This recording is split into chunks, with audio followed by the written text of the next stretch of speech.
Morjesta ihmiset, uutta reissua pukkaa. Yhdistetään vähän maakuntamatkailua, historiaa ja tietysti sitä kaikkein tärkeintä eli retkeilyä. Ajetaan Kymenlaakson maakunnan puolelle ja siellä on semmoinen pieni kansallispuisto kuin Valkmusan kansallispuisto. Mä haluan ensinnäkin käydä bongaamassa sen ja katsomassa, että miltä siellä näyttää, minkälainen kohde se on. Ja sitten jatketaan eteenpäin, ajetaan Virolahdelle ja Miehikkälään ja käydään Salpalinjan kohteissa siellä. Salpalinjahan on vanha puolustuslinja, mikä rakennettiin talvisodan jälkeen ja se hylättiin sitten 80-luvulla ja siellä on ihan vapaasti nähtävillä sitten kallioon louhittuja bunkkereita ja muita puolustusasemia ja tämmöisiä. Mä haluan käydä katsomassa, miltä semmoset näyttää ja minkälainen fiilis semmosissa paikoissa on. Siellä kulkee myös retkeilyreitti, niin ilman muuta sitten yövytäänkin jossain siellä Salpalinjan maisemissa. Mä haluaisin myös yleisesti ottaen nähdä Itämeren maisemia ja Kymijoen maisemia nyt kun sinne Kymenlaaksoon mennään, niin koitetaan löytää joku semmoinen paikka, missä pääsisi leiriytymään joko sitten meren rannalle tai sinne Kymijoen varteen. Ihan mielenkiintoisia kohteita tulossa. Tervetuloa mukaan reissuun!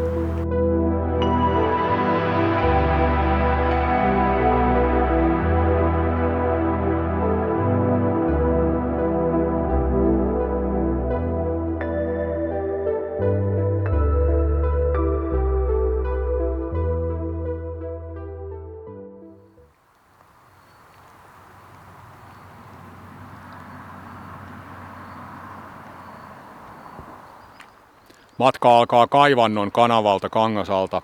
Mä ajelin siis vähän matkaa jo Lahdentietä Tampereelta ulospäin ja pysähdyin tähän. Tää on tämmönen kanava kahden ison järven välillä. Toisella puolella on Längelmävesi ja toisella puolella on Roine. Mulla on semmonen 3 tunnin ajomatka tästä sinne Valkmusan kansallispuistoon.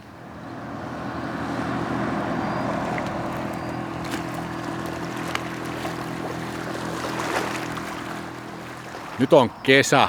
On lämmintä ja aurinkoista. On siniset järvenselät ja vihreät lehdet puissa. Kyllä kelpaa.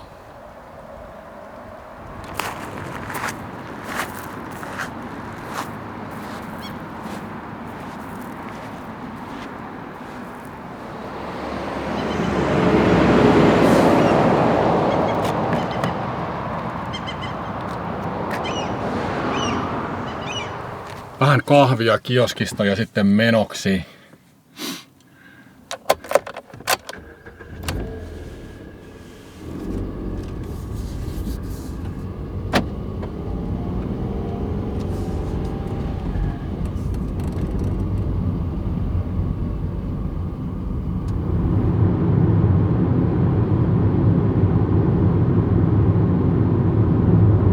Tässä ajetaan niin kuin Päijät-Hämeen läpi Lahden ja Nastolan ohi.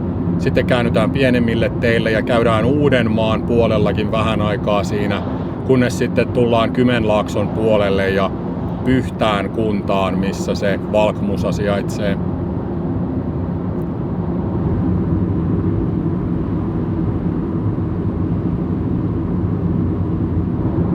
Mun piti hankkia uudet kesärenkaat nyt tälle kesäkaudelle ja nämä on selkeästi hiljaisemmat kuin edelliset, niin kylläpä se vaikuttaakin paljon ajomukavuuteen. Et mä oon hämmästellyt sitä tässä, että kuinka paljon se vaikuttaa niin kuin tähän ajamisen mukavuuteen, että on hiljaisempaa se niin kuin ääni noista renkaista. Ja tää nyt on tämmönen Korean kottero, ei se varmaan kaikissa autoissa on niin iso juttu, mutta tässä tuskin on mitään kovin kummosia äänenvaimennuksia korissa, niin se renkaiden ääni kuuluu tosi lujana tänne sisälle kyllä.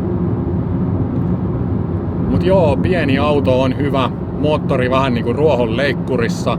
Ei kuluta paljon, mutta kulkee kumminkin moottoritielläkin ihan mukavasti. Ja sukset ja ahkio mahtuu sisään. Sehän on tärkeä kriteeri autossa.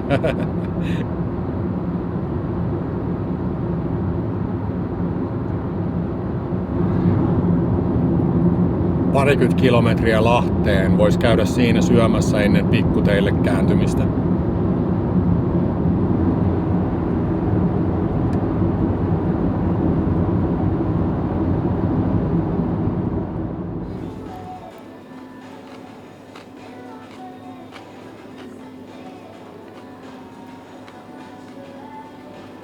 Joo, tuli syötyä ja käytyä kaupassa tässä Nastolassa, niin sitten matka jatkuu vähän pienempiä teitä pitkin vielä tunnin verran ja sitten saavutaan tuonne Valkmusaan. Tultiin Lapinjärvelle Uudenmaan puolelle äsken tossa. Paljon tämmöistä avaraa peltomaisemaa. Käänny vasemmalle, Helsingin tie.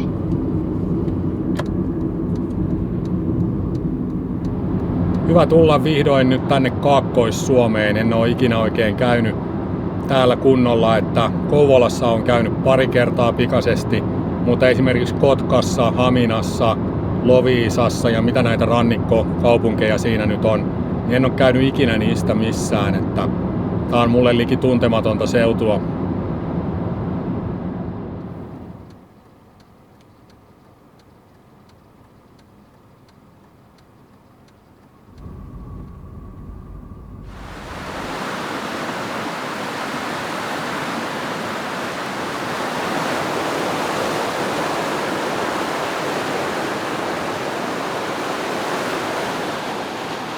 Se on Kymijoki ja virtausta riittää. Nyt ollaan myös aivan lähellä sitä Valkmusan puistoa jo.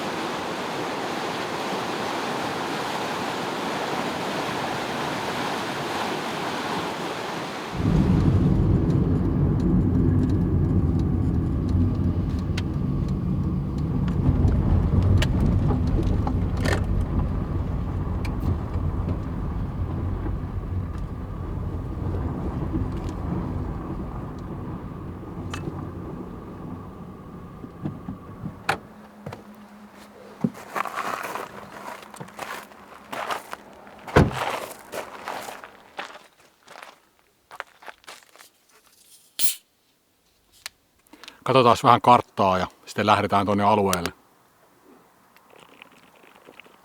Joo, tämä kansallispuisto on pieni ja sekin alue jakautuu vielä kahteen osaan, että tässä on toinen ja me ollaan nyt täällä P-paikalla.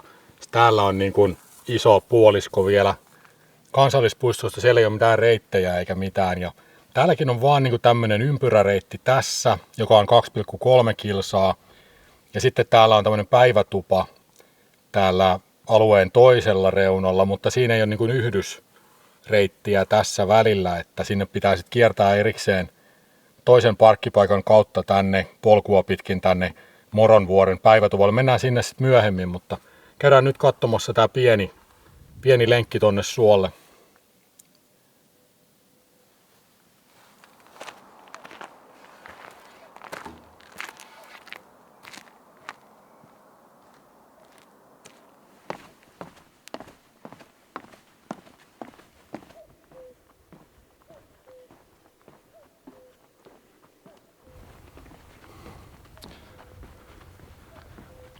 Käki siellä kukkuu tosi kuuluvasti jossain. Tämä on nyt kaikki rämettä tässä, eli mäntyvaltainen puustoinen suo on räme, niin kuin tässä nyt näkyy. Kuusivaltainen puustoinen suo on vastaavasti sitten korpi.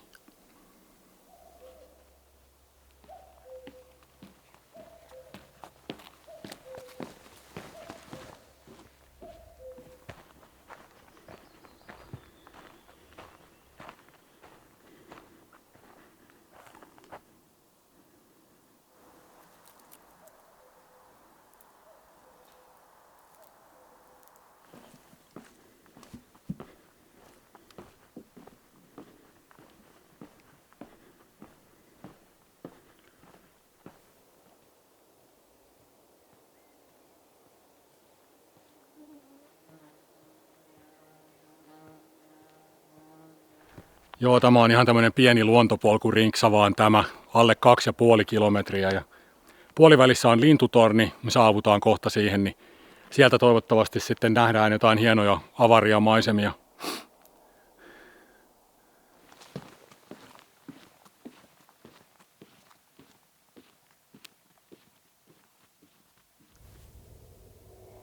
Se päivätupa olisi hauskasti vain 2 kilometrin päässä tästä kohdasta. Tuolla niin kuin Itä-Kaakossa, idän ja Kaakon välissä, mä en tunne väli-ilmansuuntien nimiä, mutta kuitenkin idän ja Kaakon välissä, niin tästä katsottuna. Olisi hauska samoilla tuota suota pitkin suoraan sinne, kun on aika kuivan näköistä täällä, mutta täällä on semmoinen suositus, että tuolla suolla ei liikuttaisi reittien ulkopuolella pesintäaikana, niin pysytään nyt siinä suosituksessa eikä aiheuteta mitään pahennusta.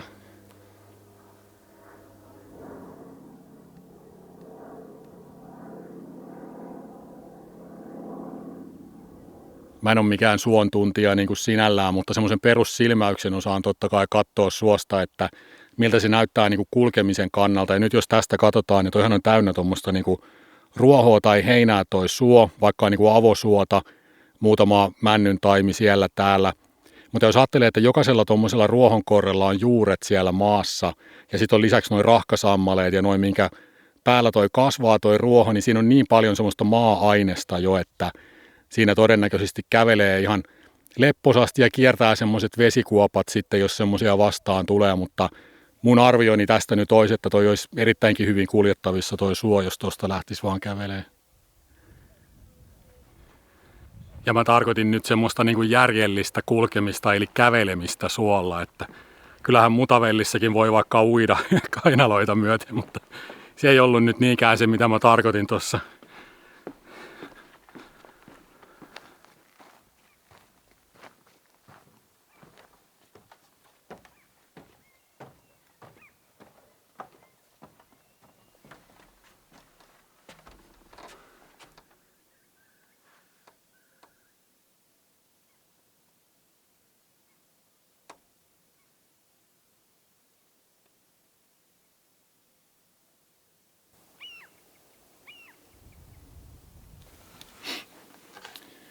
Kauhean pieni kohdehan tämä on niin kuin kansallispuistoksi, että tulee mieleen se Puurijärvi Isosuon kansallispuisto Satakunnassa, mikä on myöskin semmoinen tosi pieni kansallispuisto.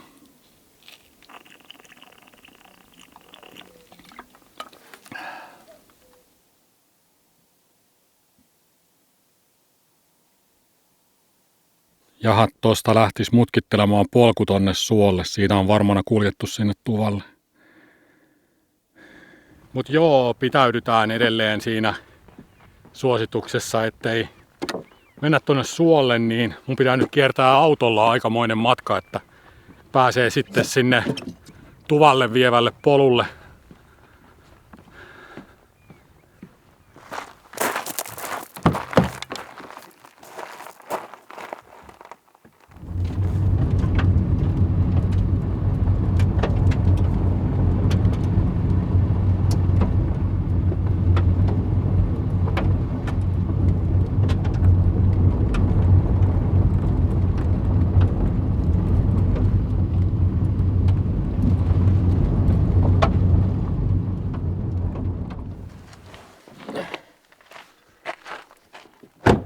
No joo, olihan toi nyt vähintäänkin outoa ajaa joku 25 kilometriä vai mitä toi nyt oli, että mä pääsen sitten 2 kilometrin päähän siitä, missä mä olin jo tuolla, mutta totta kai mä nyt haluan nähdä sen kämpän, kun mä oon täällä käymässä, niin ei siinä mitään. Sitä kohti vaan sitten. Nyt tästä parkkipaikalta on 2 kilometriä sinne tuvalle.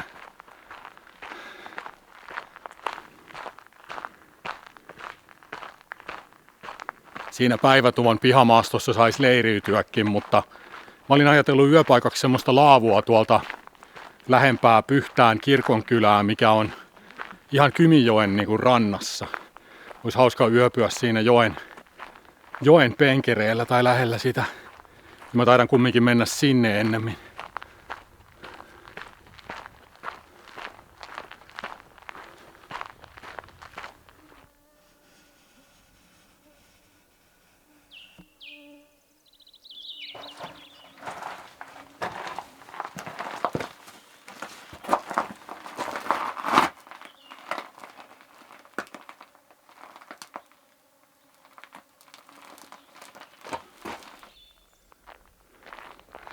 Siinä oli komea pieni lohkaren luola kallion seinässä.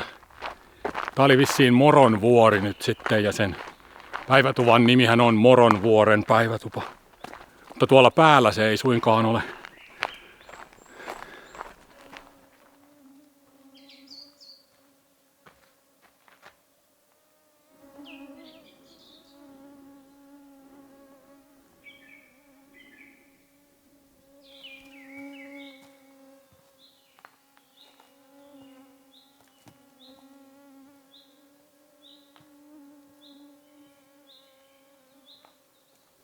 Tuletkin palaa vielä tässä keittokatoksella. Joku on varmaan justiin lähtenyt vai onkohan täällä peräti joku?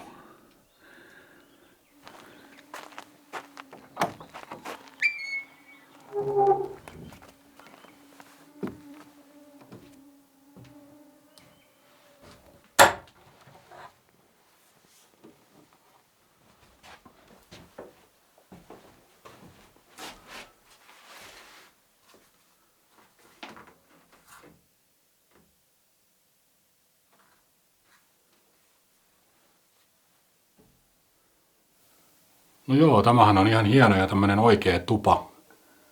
Mikäli ei alkuperäinen käyttötarkoitus on ollut. Tässä on vähän niin kuin puuliiteri toisessa päässä ja sitten tämmönen pieni tupa-osio toisessa päässä ja tommonen oikein kunnon uuni tai tommonen muuri tossa.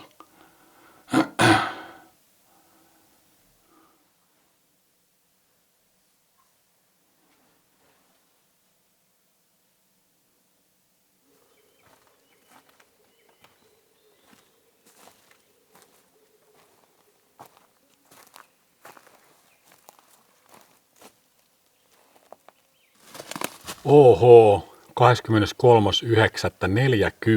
23.9.40. Oisko tosiaan? Tai miksei ois?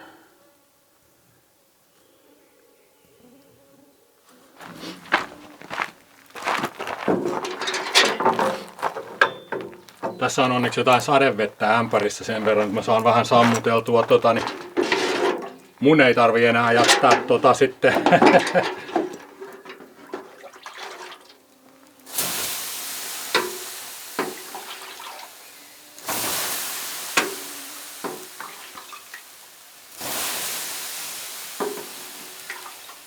Joo, hyvä, mä sain sen sammutettua. Kesäaikaan on häijyä kääntää selkänsä tulelle ja lähtee menee. Että vaikka se ei ollutkaan mun tekemä, mutta en mä vaan olisi halunnut sitä millään jättää. Mutta onneksi löytyi vähän vettä, niin sai sen sammutettua tosta.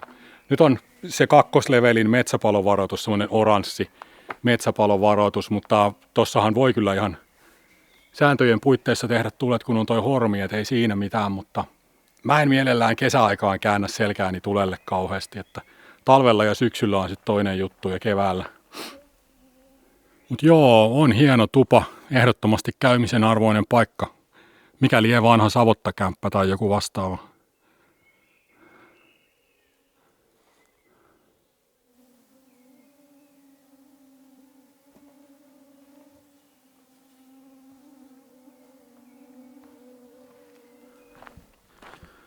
Joo, hieno paikka, ehdottomasti käymisen arvoinen. Ja kyllähän tuohon pihamaalle olisi laittanut riippumatonkin ihan mielellään, mutta mennään nyt kuitenkin sitä Kymijokea katsomaan, miltä se paikka näyttää.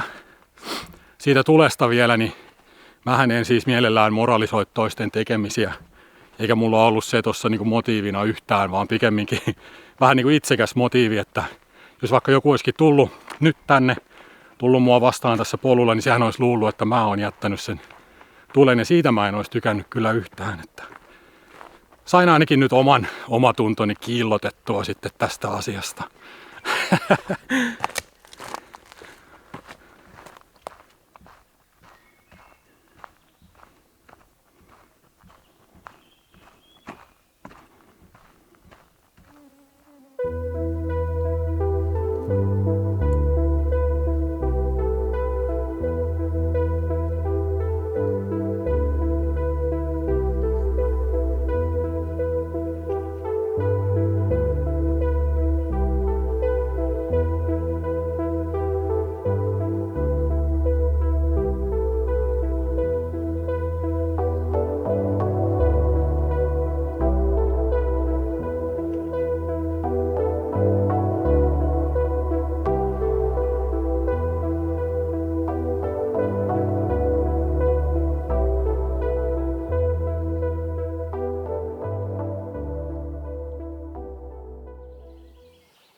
Huomenta.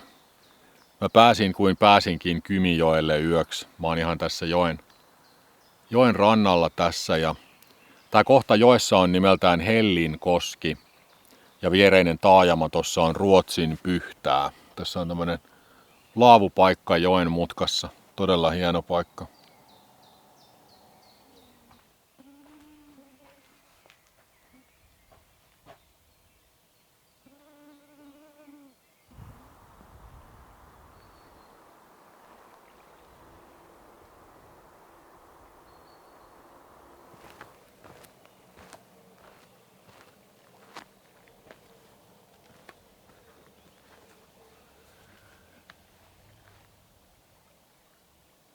Kello oli jo 11:30 illalla tai alkuyöstä, kun olin tässä ja en syönyt enkä mitään, laitoin vaan riippumaton ja menin nukkumaan. Oli kirkas kuutamo tässä, niin sitä mä kattelin hetken aikaa ja mulla oli sillä, että toi riippumatto tuolla, että mä näin sen kuutamon siitäkin, kun makoilin riippumatossa, niin oli kirkas kuu siinä suoraan edessä. Nyt pitää heti harjata hampaat, kun mä en illalla jaksanut ja sitten aamukahvia ja jotain syötävää.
On kyllä leppoisaa ja on hyvä fiilis, kun on ihan täys kesä. Nyt eletään kumminkin vasta toukokuun, onko 22. vai 23. päivä toukokuuta ja ihan täys kesä ja on tosi lämmintä. Ja no yöllä oli aika viileätä kyllä alle 10 astetta, että mulla oli makuupussi niin kuin peittona vaan, niin mä jossain kohtaa havahduin, että oli vähän viileä ja piti paremmin sitä asetella päälle, mutta joo, heti kun aurinko sitten nousi ja siinä rupesi valaistumaan enemmän, niin lämpesi kyllä tosi nopeasti.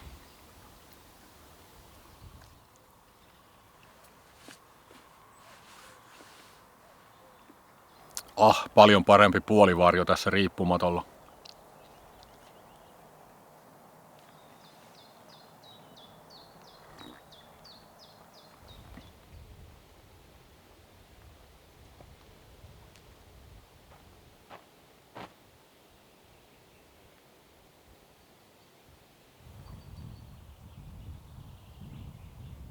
Todella miellyttävä seurattava tommonen iso virtavesi.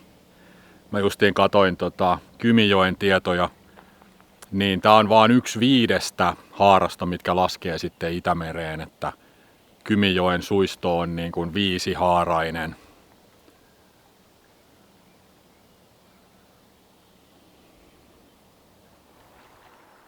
Joo, mä voisin kuluttaa tässä aikaa vaikka kuinka paljon, mutta nyt laitetaan kuitenkin kamat nippuun ja lähdetään ihmettelemään Salpalinjan bunkkereita tonne idemmäs.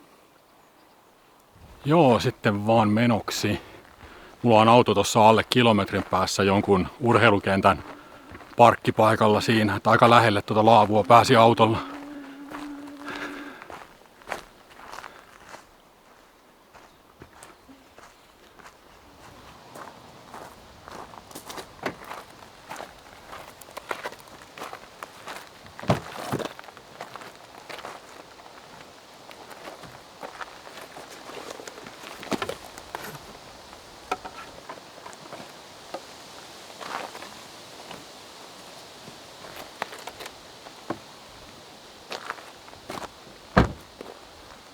Joo, matka jatkuu nyt sillä tavalla, että ajetaan tästä 62 kilometriä itään Virolahdelle ja Virolahden bunkkerimuseoon, missä on niitä Salpalinjan bunkkereita. Käydään katsomassa niitä.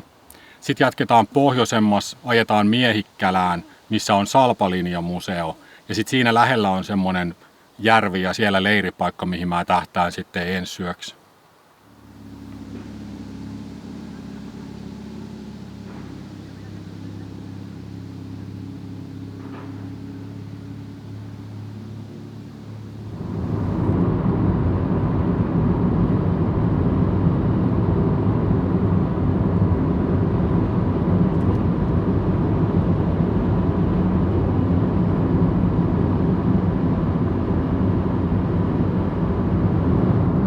On kyllä hieno baana tämä E18 moottoritie tässä rannikolla.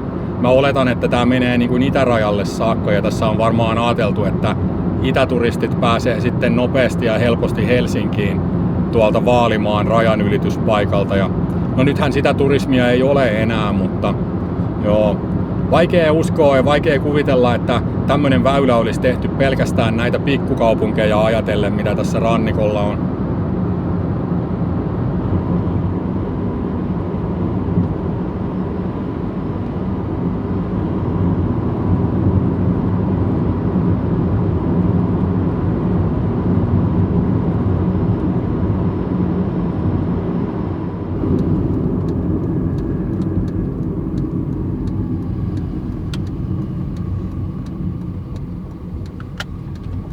Oikealle, sitten käänny oikealle. Käänny oikealle, sitten loiva vasen.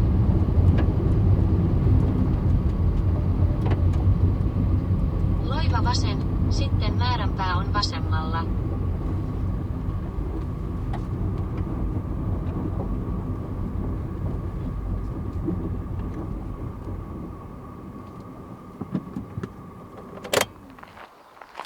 Bunkkerimuseo. Onpa mielenkiintoista. Mulla ei ole mitään niin kuin ennakkotietoa tästä muuta kuin, että tämmönen vaan on täällä.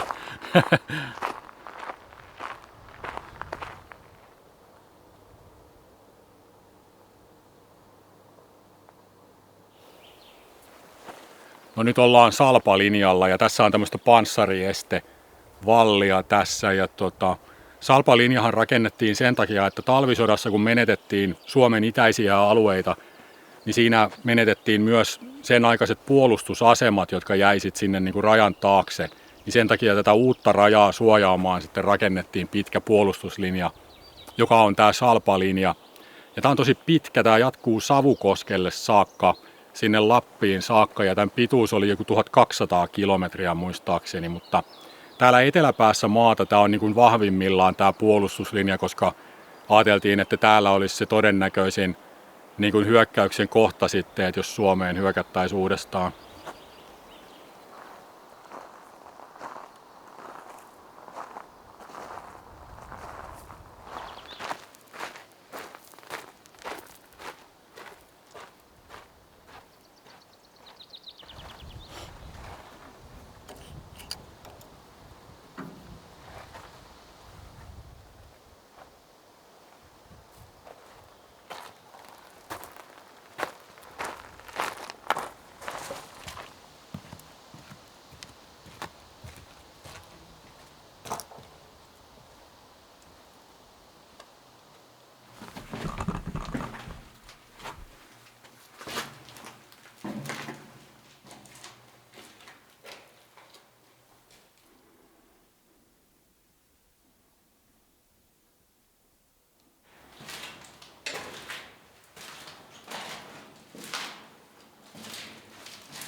Joo, kyllä vähän semmonen niinku huono olo tulee, jos ihan totta puhutaan. Mä en niinku odottanut semmoista reaktiota, tai oikein mitään reaktiota kauheasti, mutta kyllä tässä jotenkin semmonen olo tulee, niinku, että kyllä ihmiset on hulluja. Tämmösiä niinku täytyy rakentaa ja omatkin isoisät, niinku kaikkien muidenkin mun ikäisten isoisät vietti parhaat nuoruusvuotensa sodissa ja olisi varmaan jotakin muutakin tekemistä ollut. Ne nyt sentään tuli elävänä sieltä takas, vaikka molemmat kyllä niin kuin vammautuneina. Joo, ei kyllä tullut yhtään mitään semmoista vau-fiilistä, että vähän semmoinen surullinen ja niin kuin jotenkin toivoton fiilis siitä, että ihmiset on hulluja ja miksi tämmöisiä tarvitaan.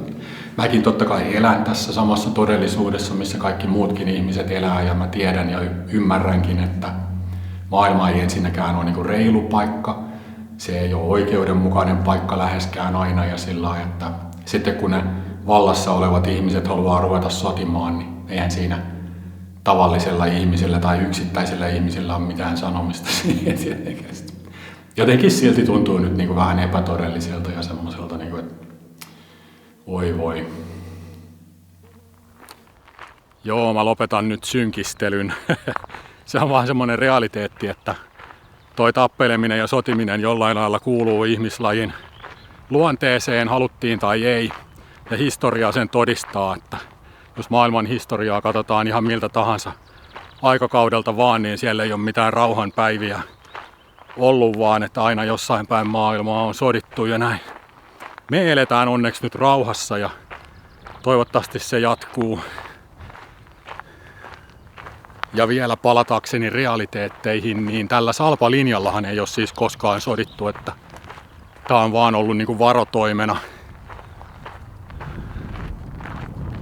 Toi keskus ehti mennä kiinni, kun mä olin tuolla bunkkerikierroksella. Tässä on siis näyttely myös tuossa sisällä. Ja mä ostin lipunkin sinne, mutta se ehti mennä kiinni, kun mä olin tuolla bunkkereita katsomassa tai noita korsuja, mutta ei musta kyllä tunnukaan yhtään siltä, että mä haluaisin enempää sotajuttuja tälle päivälle. Mä haluan nyt katsomaan auringonlaskua, ehkä vähän kalastelemaan ja olemaan rennosti ja rauhallisesti luonnon helmassa. Ja mä ajan sinne Miehikkälään nyt tästä ja siellähän on siis Salpalinja museo. Niin mä menen huomenna sitten vilkaisemaan sen, että mä menen nyt tänään suoraan sinne leiripaikoille ja otan ihan rennosti loppupäivän.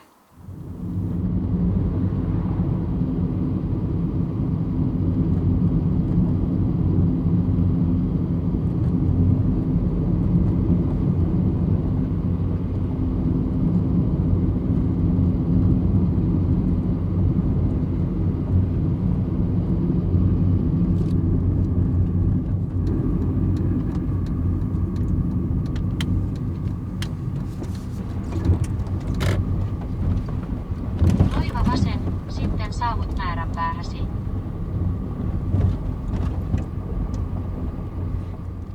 Joo, tämä pieni järvi on Myllylampi ja tuolla toisessa päässä on sitten Sihkarin kallio, missä on laavupaikka, niin mä oon menossa sinne yöksi. Kello on nyt vähän yli 6 ja mä oon todella tyytyväinen siitä, että mä oon näin aikaisin nyt täällä yöpymispaikoilla, niin pystyy tuossa ottamaan rennosti ja sillä rauhallisesti. Eilen mä olin niin myöhään siellä joskus 11:30 aikaan vai 11 aikaan vai mitä se oli, niin aika lailla suoraan nukkumaan siitä sitten.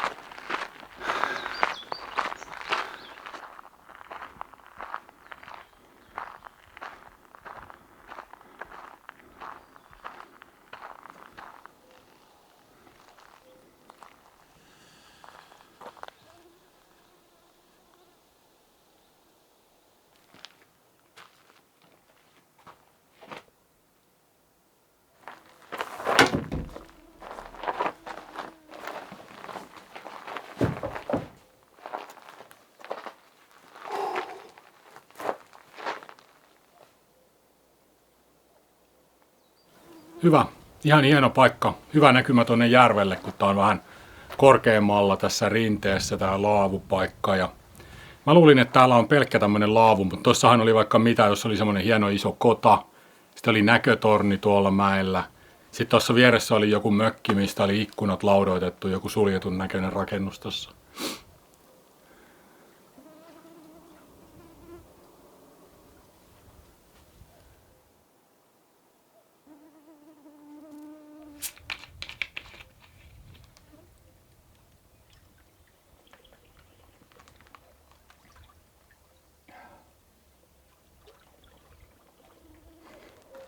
No eteenpäin täällä rannassa, niin täällähän onkin hyvännäköistä.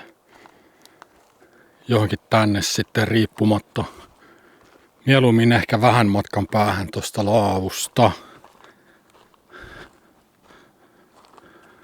Mä kävelin vähän matkaa tuota polkua eteenpäin, mutta eipä siinä oikein ollut semmoista paikkaa, niin pitää jäädä tuohon vähän lähemmäs laavua sitten. Tässä laavun takanakin on ihan hyvä varjoisa paikka. Mulla on tässä nyt pari vaihtoehtoa. Tässä taitaa kyllä olla enemmän hyttysiä kuin tuolla lähempänä rantaa.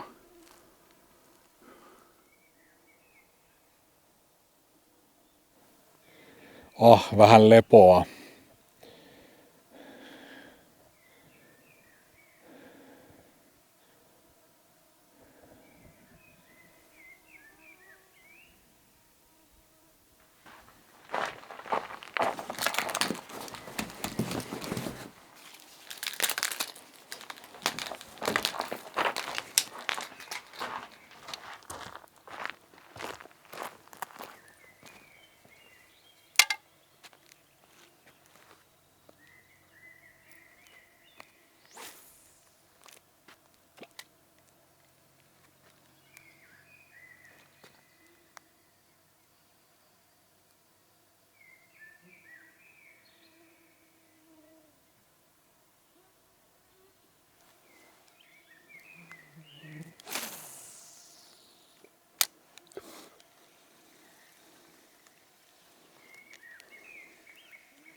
Nyt on niin paljon hyttysiä, että se on ihan naurettavaa. Piti laittaa untuvatakki päälle sen takia, että sai hupun tuoman suojan niskalle. Ja mä syön vaan tämmöisen jättileivän ja menen tonne riippariin makaamaan sitten. Ja odottelemaan unta.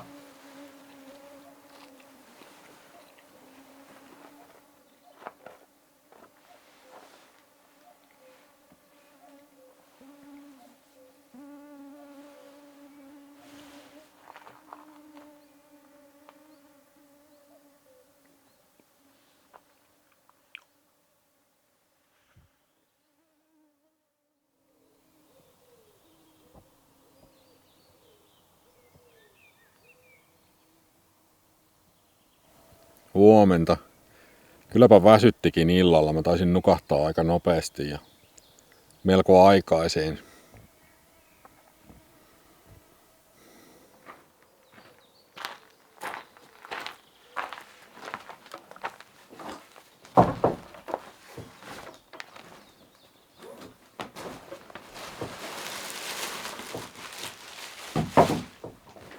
Sitten vaan aamukahvia ja pitää käydä siellä näkötornissa, mikä on tuossa takana mäellä. Ei tullut eilen käytyä siinä. Mä olin aika paljon hyttysiltä suojassa vaan muutenkin riippumatossa eilen illalla, kun niitä oli niin paljon taas tässä niitä hyttysiä. Että se vähän yllätti, mutta en mä osannut odottaa. Ollaan kuitenkin ihan niin kuin alkukesästä, niin en mä niin kuin ajatellut, että niitä olisi noin paljon nyt jo.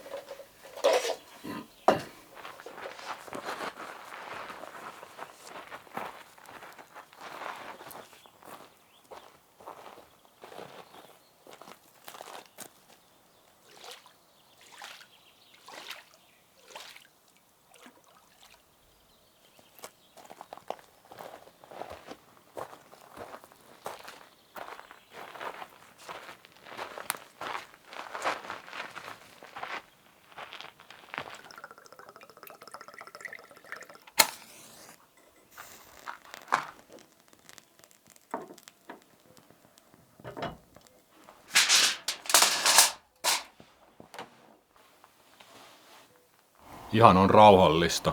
Tässä laavulla ei ole edes käynyt ketään siinä aikana, kun mä oon ollut tässä. Vastarannan mökillä on ihmisiä, mutta nekin on ihan hiljaa ja rauhassa siellä. Oikein tämmöistä luonnon rauhaisaa.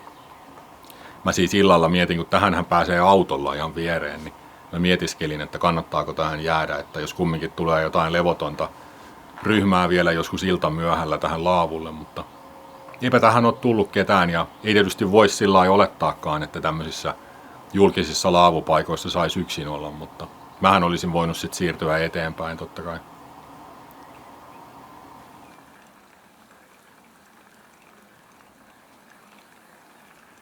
Mä tein siis sillä lailla, että mä laitoin pelkän riippumaton tohon, että mä voin niinku lepäillä siinä ja olla hyttysiltä suojassa, mutta mä en laittanut kaikkea muuta niinku leiriytymiskampetta valmiiksi ennen kuin sitten vasta ennen nukkumaan menoa, että jos pitääkin siirtyä johonkin muualle, niin ei tarvitse purkaa koko leiriä sitten.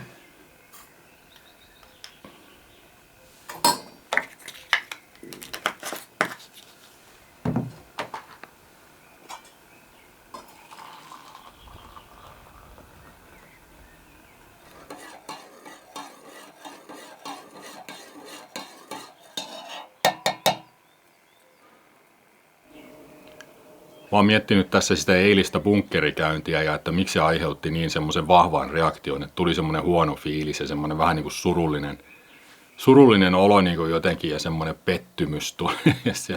Kun mä oon kumminkin käynyt katsomassa tommosia sotahistoriajuttuja jonkun verran Raatteen tiellä ja sitten viimeisimmät taitaa olla niitä toisen maailmansodan lentokoneen raatoja siellä Lapin erämaissa, mitä mä kävin katsomassa. Mutta ne on aina tuntunut niinku historialta, että ne on jotain aika kaukaista historiaa ja sillä lailla. Mutta nyt kun meidän itänaapuri taas sotii, niin nyt kun meni tuonne bunkkereihin ja näin, niin se ei niinku jotenkaan tuntunutkaan samalla tavalla historialta, vaikka paikka on historiallinen, mutta siis siinä oli jotakin niinku erilaista ja sillä tuli semmoinen niinku, jotenkin tosi niinku raskas olo ja semmoinen, niinku, että ei saakeli, että tää on ihan hullua touhua. Mutta en mä tietenkään tarkoita sitä, että on hullua touhua niin kuin puolustaa Suomea, mutta siis ylipäätään niin kuin laajemmassa näkökulmassa tavallaan toi koko niin kuin sotimishomma ja toi tommonen, että tuntuu kyllä jotenkin niin kuin epätodelliselta.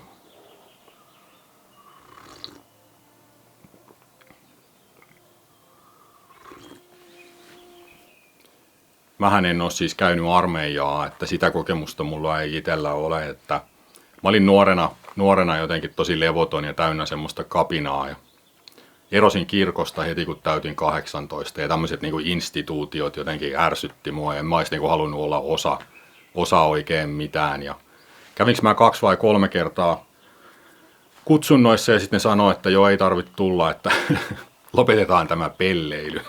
Käytti niitä sanoja, että lopetetaan tämä pelleily. Mut joo, mä olin semmonen angstinen, vihainen nuori mies ja paljon päihteiden käyttöä ja semmoista levotonta elämää siihen aikaan. Sitten kun mä raitistuin 26-vuotiaana ja siinä sitten jälkimainingeissa, niin sitten mä niinku olin jotenkin harmissani siitä, että mä en ole käynyt sitä armeijaa. Niinku. Mutta en mä nyt ihan niin innokas sit kuitenkaan, että mä sinne nyt olisin jotenkin lähtenyt hakeutumaan vartavasten. Et mulla on semmoista niinku koulutusta sitten kyllä, että kyllä ne varmaan mulle jotain hyödyllistä tekemistä keksii sitten, jos nyt joku semmoinen tilanne tulisi.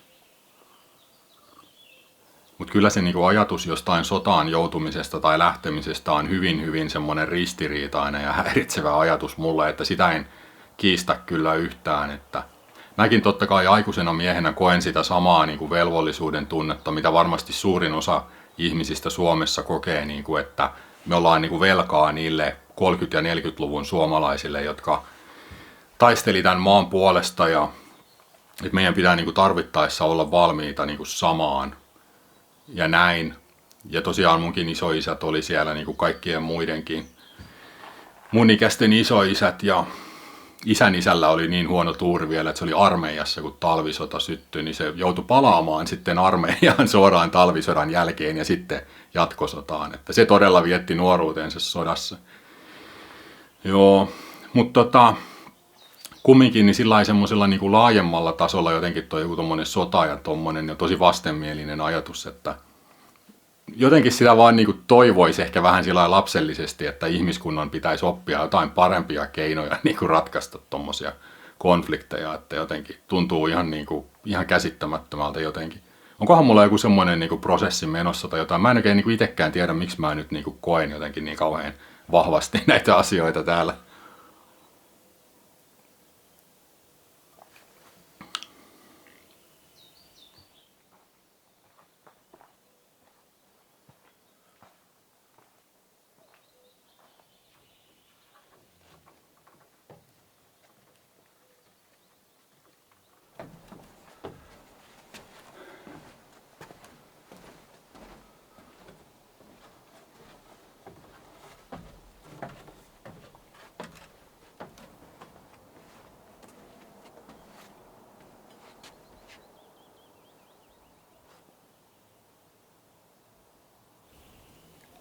Oho, nyt on vähän vaatimaton näköala. Pari kerrosta puuttuu tornista. Tuolta alhaalta laavulta oli itse asiassa parempi näköala tonne järvellekin.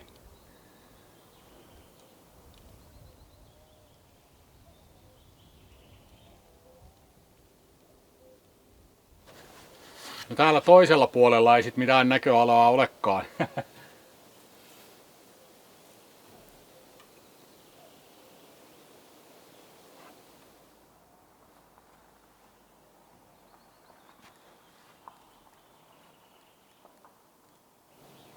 Joo, ei ole kovin kummonen näkötorni, mutta tämänhän voisi brändätä uudelleen hyttyssuojatorniksi. Se olisi mahdollisesti ainoa laatuaan koko Euroopassa. Ja täällä ei ole nimittäin yhtään inisiä ja tuolla alhaalla niitä on 1 000 000.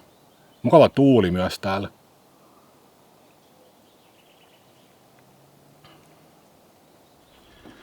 Joo, nyt mennään katsomaan se Salpalinjan museo.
On pääsylippu hankittu ja vähän kahvia. Näis katsomaan tänne pihamaalle, mitä täältä löytyy.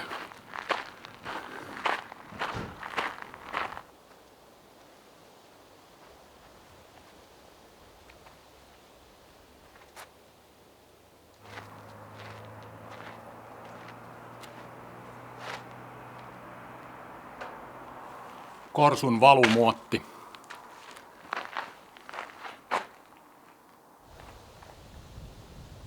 Ilmavalvontatorni.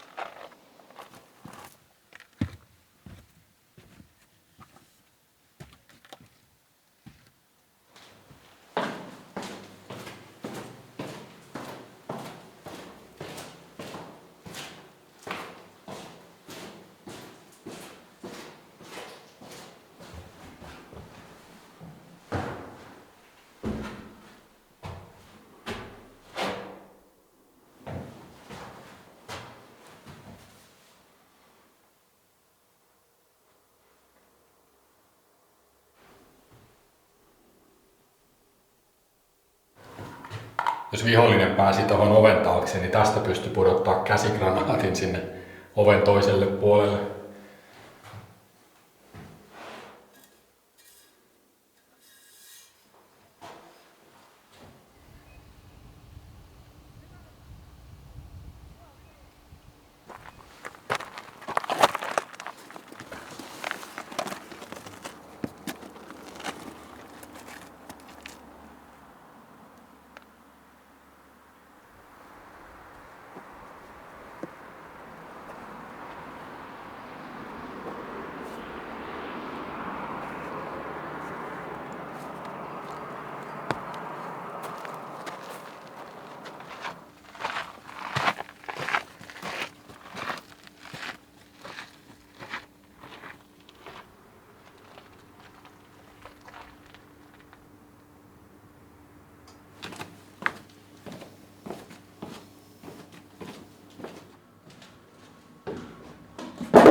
Aikamoista.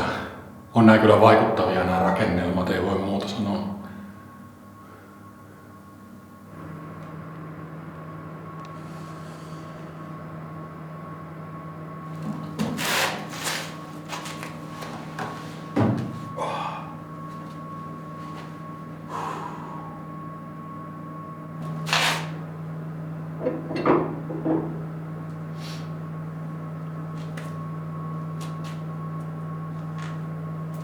Okei, mä oon nyt lyönyt pääni 100 kertaa putkiin ja betonisiin ovenkarmeihin, niin mun on nyt aika poistua bunkkereista.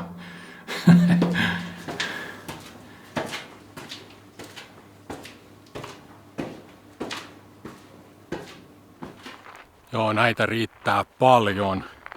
Tämähän on käsittääkseni edelleenkin Suomen suurin rakennustyömaa niin kuin yksittäisenä projektina. Ja on siinä ollut valtava urakka, kun kaikki tämmöistä on tehty. Ja tämähän oli ihan vaan tämmöinen pintaraapaisu näihin puolustusasemiin täällä.